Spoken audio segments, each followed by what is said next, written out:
think I have to talk about this movie.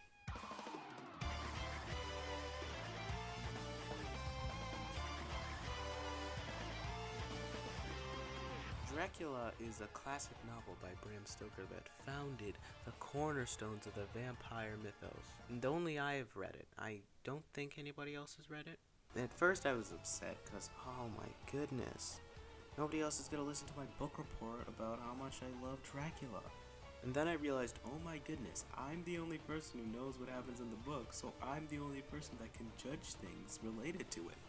This is perfect. And so, obviously, I found the stupidest movie that I could ever find, and now you guys just have to listen to me. The movie we'll be taking a look at today is Nosferatu the Vampyre. I want you to take a guess at what Nosferatu means. Is it a demonic entity? Is it a horror beyond our limited human understanding? Or is it even a vampire, more frightening and ancient than the petrifying legend Dracula himself? No. What I've listed are good reasons to name your movie Nosferatu. The correct answer is vampire. Nosferatu means vampire. So today, we'll be watching Vampire the Vampire. Nope, that's actually Vampire with a Y. Thank you very much. The movie starts with a scroll of real decomposing bodies. I think they're real decomposing bodies. I'm not gonna check. Why would I want to figure out that? It doesn't matter. They're kind of gross, so I'm not gonna show them. I don't feel like losing my viewers. Instead, just imagine really spooky skeletons.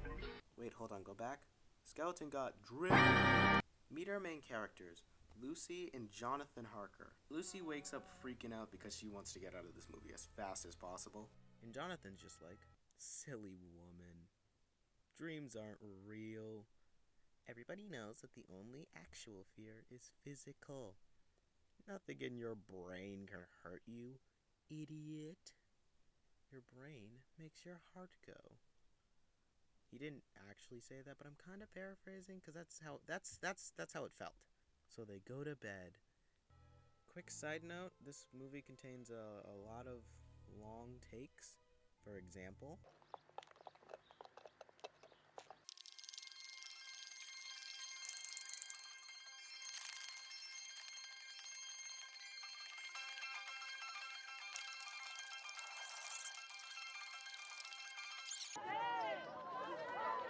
Jonathan continues to ignore his wife and visits his not at all creepy boss. Hey Johnny, I need you to go sell some guy a piece of land.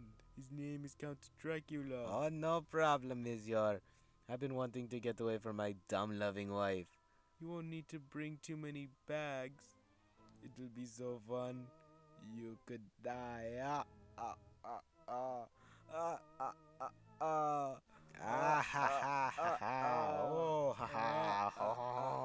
I don't get it. You might be thinking, they're not French. Dracula takes place in England. I thought I said this. I'm the only person who's read the book. No one gets to contest me. By the way, it says it right there. Shut up. Let me tell the story. So now Jonathan's got to get ready for his big day out. But before he can leave, Lucy says, "Don't go to Transylvania." And Jonathan responds, "Okay."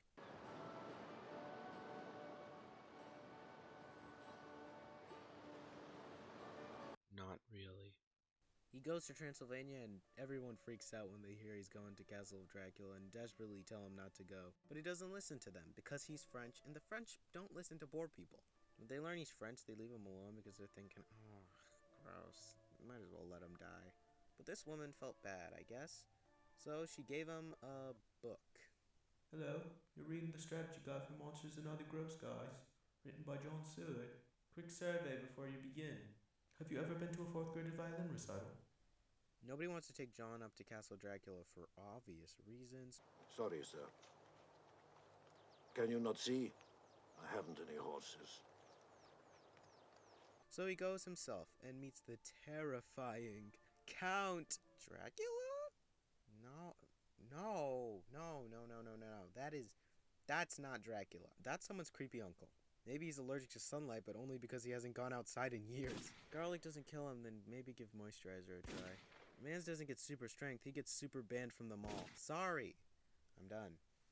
John and Dracula have a dinner, and John somehow cuts himself with a butter knife, which is magic unlike any I've ever seen.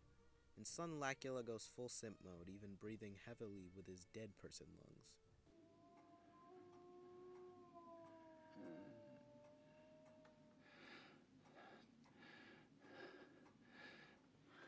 Please.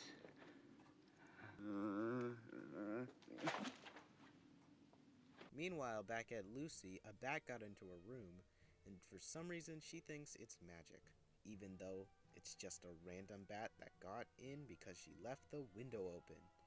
How do you make that connection? Can we go back to John for just a minute? Because that's kind of dumb. Literally shut up. Who told you that you were good at lying? Who lied to you? Who deceived you? Literally shut up. Who thinks? Why? Why do you even think this sounds good? Do you think... Bad news, Lucy. I don't think your husband's coming back. He seems Is it a good joke? entranced. Oh, 5. Yeah, let's go with that. So Lucy walks the beach that she loved walking with her husband in that one scene, like 30 minutes ago. She walks solemnly in honor of the man that she loved.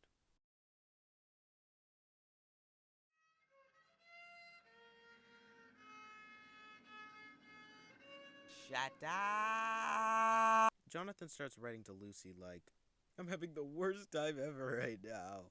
You know dreams are real, right? Fear isn't just physical. My brain's just been hurting so much lately. You'd never know what that's like, though. I love Johnny H. So Jonathan just kind of hangs out in Dracula's house for longer. I don't know why. The doors are all open. I guess he's just dedicated to his job. I get if you don't think he's a vampire, but he's in a house in the hills alone, and anyone who visits him just disappears. Kinda just seems like he's a murderer. Who am I kidding? You don't listen to me. You're French. Your wife is so beautiful. She could just drop dead. Don't you mean you could just drop dead? No. Now Dracula's tier 3 simping for Lucy, and he does what all Twitch simps do, and decides he wants to fly out to is it England or France? I don't remember which one I chose. Later that night, Dracula comes into Harker's room, and maybe he thinks he's invisible or something, because he looks genuinely astonished that Jonathan noticed him coming into the only door in the room. More importantly, as Jonathan tries to escape from the building he hasn't checked is locked, we get the only scene that I'm here for, and I'm assuming you are too.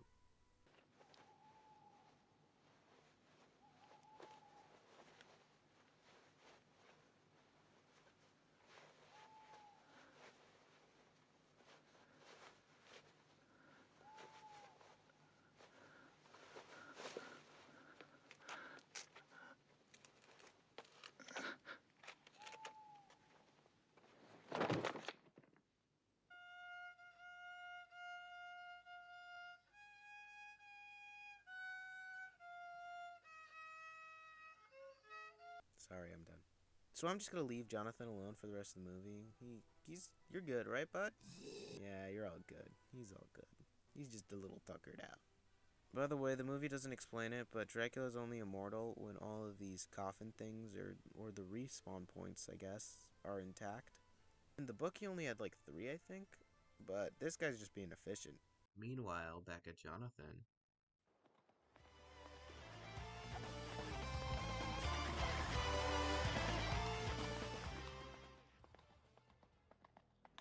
Look at this guy, he's dead now. Ooh, how unfortunate for him.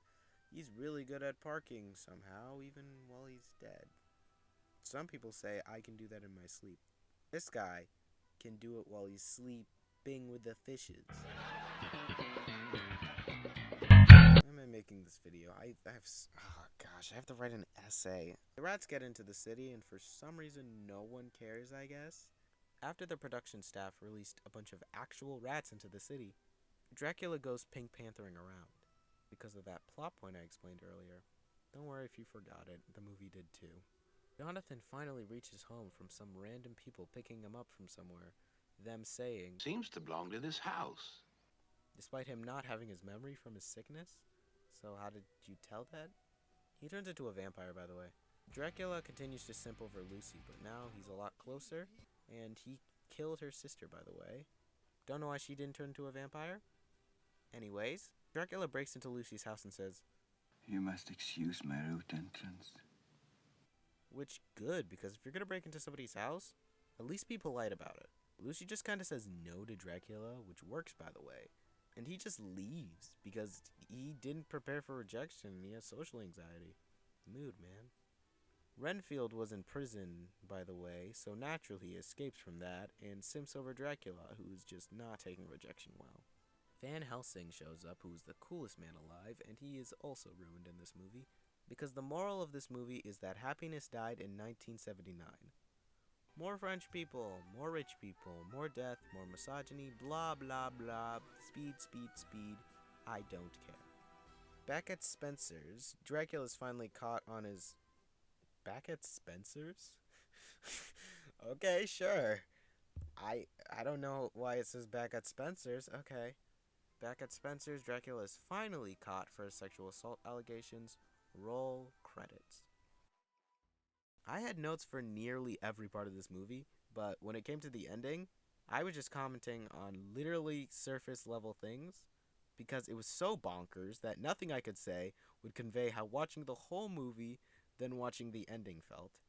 Or maybe my brain was just fried from watching that entire movie. Who knows? The movie's on YouTube if you want to find out for yourself.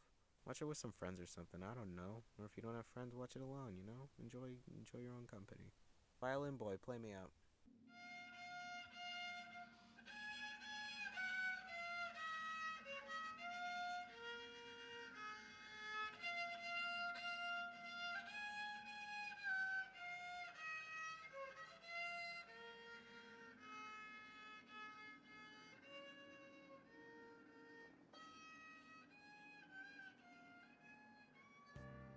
Only thing I can get out of watching this movie, adaptations aren't just a thing that have been happening in recent years. This movie literally came out 50 years ago, and it's adapting a book from 70 years before that. That just screams reboot. Infinite adaptation isn't really a new thing. They literally adapted adaptations. Originality died centuries ago. In fact, I think we can pinpoint the exact moment. Right there. That's when it died. But I completely understand being upset if you're just seeing the same creative work over and over again. It stops being creative at some point. So I don't know why I even brought it up.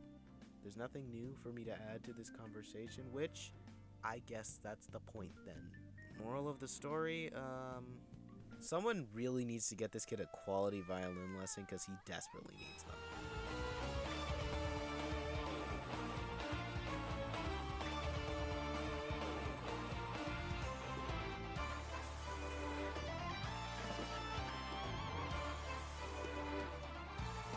Can you not see? I haven't any horses. No, that's wrong.